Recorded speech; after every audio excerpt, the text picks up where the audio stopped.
Hello, and welcome to Garden Growth, a platform that has been created in order to help us build a personal, practical relationship with God and to also help us grow in all aspects of our lives through sharing personal stories and professional expertise. I am your host, Tubilihle Maduma. To all our returning subscribers, welcome, welcome, welcome, and thank you so very much for faithfully returning to enjoy wonderful conversations with me every single time. And to you who is coming in for the very first time, I'm hoping that you will enjoy yourself and, of course, join this family officially by hitting up that subscribe button. Do not forget to like, comment, and share. As you can see from this video today, I'll be sharing our personal experience as the Garden Growth team from planning this event. It was a lot. We had an event on the 1st of July. It was the Garden Growth Convention of Excellence, and we are obviously thankful to each and every one of you that managed to come through, not forgetting the Almighty God for making this event possible. However, there were a lot of lessons taken from the planning, from the preparation, and from the day itself. And today we would like to just share with you what we experienced as the organizers, how the day was for us, and some of the comments that we got from you guys, complaints, and of course compliments. But in essence, really, I'll be sharing advice on how to go about planning an event, right? And of course, making reference to our event. I'm hoping that you will enjoy this video and you will take something from it. So I will be reading from my phone because I want to make sure that I do not miss any point that I have noted down. Starting off, we would say start advertising your event on time. The event happened on the 1st of July, and we ensured that from March we were advertising the event, sharing it on all our social media platforms, which was basically 4 months before the actual day of the event.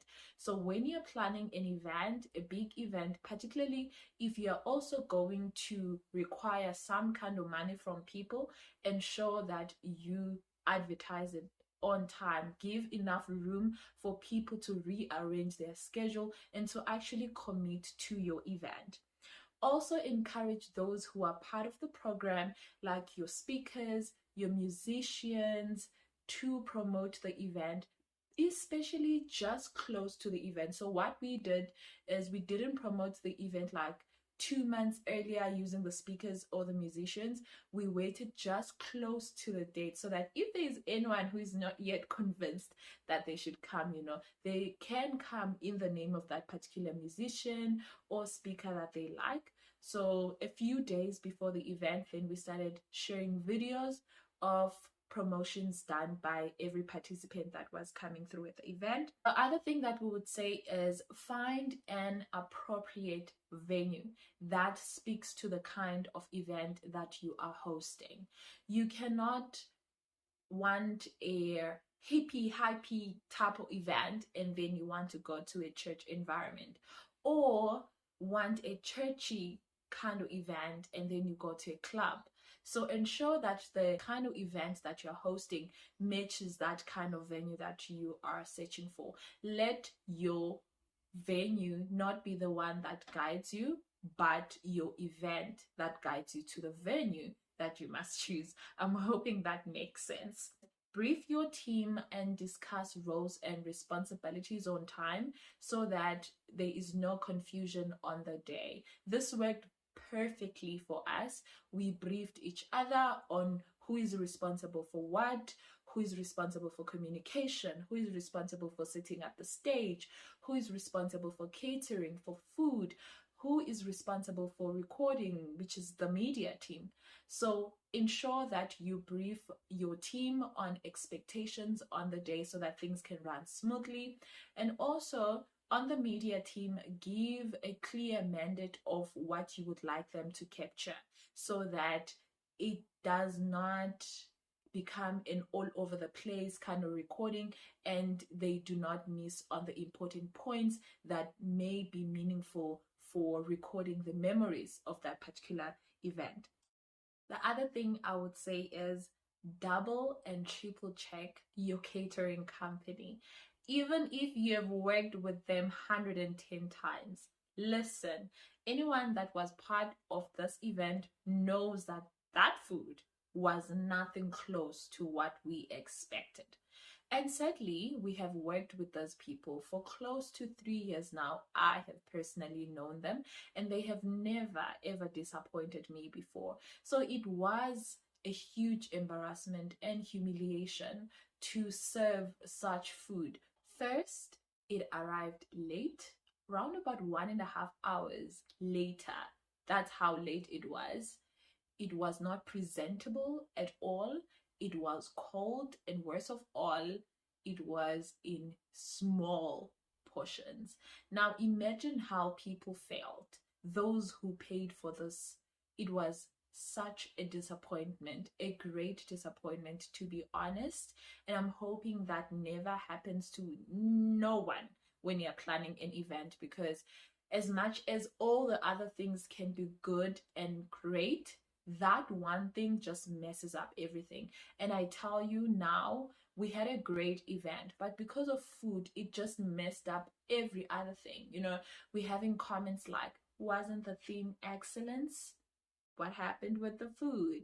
So things like that, you will get that, and be prepared for that kind of critique, especially if you know that definitely that was not what was supposed to be served. So yeah, double, triple check with your catering company. Honestly, I think next time I will want to have an event rehearsal just to make sure everyone does right.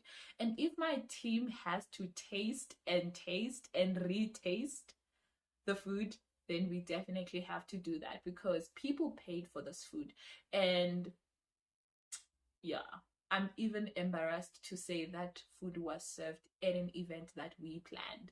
However, it has happened, and we would like to publicly apologize, and we assure you it will never happen again. We were speaking the other day with the team to say, if we have to cook ourselves, definitely we will do that. And again, we are sorry. The other thing I would say is find an MC who understands your vision. My MC was absolutely flawless. Not only is she beautiful, does she know how to engage the audience, but is well informed generally as a person and as a professional. So it was easy for her to keep on not just entertaining the audience, but also inspiring and encouraging them with little motivations here and there and lessons. So it's very important that you have an MC that understands and has a clear vision of your event and what you hope to achieve, so that they can keep on planting and cultivating that seed for us of excellence throughout the course of the event. I would also say keep updating your speakers and your performers about their expected time of arrival, so that things can start on time. Many a times when people are planning programs, I know they usually have problems with speakers, with their performers, some people arriving late. I honestly would like to say whoop whoop to every single person that was part of that event. Everyone arrived on time. We agreed that we will be there at 7, and people were there. We even had one group that arrived way before 7. And to all of you, Shalom Adonai, Joyful Hymns, Ntokozo Buhadi, SM Trio, Samkelo Mdliva, thank you, and thank you so very much for honoring and respecting the time that was communicated to you. To the sound guy, the pianist, we are grateful. Thank you so, so much. To the praise team, my goodness. Honestly, I cannot be more proud to have worked with such people. They all honored the time, and they kept to the theme of excellence, from punctuality to presenting their craft. It was absolutely beautiful. We, of course, unfortunately, had to say no to a certain singer that did arrive round about close to 2.5 hours later than expected. And at that time, singing time had passed. So she could no longer perform, and we had to say no. Unfortunately, it was a bit of a tough decision, but at the same time, you have to look at, was time communicated to you? Is there still a segment for you to sing? What does this show to the rest of the performers? You need to be as authentic to your craft as we are also to our brand that we needed to protect. And I'm hoping that no one was offended. I'm not one to name and shame, so allow me not to mention the person's name. But my advice would be, next time when you are invited, please ensure that you communicate with the organizers if you are going to arrive late. And 30 minutes is kind of acceptable, but an hour, 2 hours, let alone almost 2.5 hours later, is not. And if there are any hindrances or limitations to you arriving on time, don't forget to communicate. However, I am hoping that this was a lesson for the both of us. We also needed to let you know that unfortunately, should you arrive at this time, you will no longer be able to perform because the time for performing would have passed, right?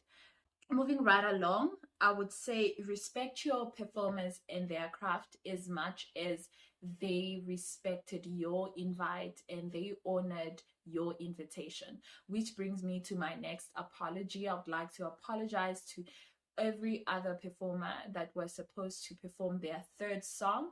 Unfortunately, we received a communication about time and we needed to leave, and we just did not want to give an opportunity to one group or one musician and leave out another. So hence we just moved on to worship time. For that, we greatly apologize that we did not update you that these are the changes that we are now experiencing. Please do find it on our hearts, in your hearts rather, to forgive us. And I'm hoping that that will not be reason for us not to work together, because you are an absolute great bunch of people to work with. We were definitely and greatly honored to have you. I would also say, make your team accessible, easily accessible to your audience by having them maybe wear a signature item, whether it's a t-shirt or a cap or a scarf.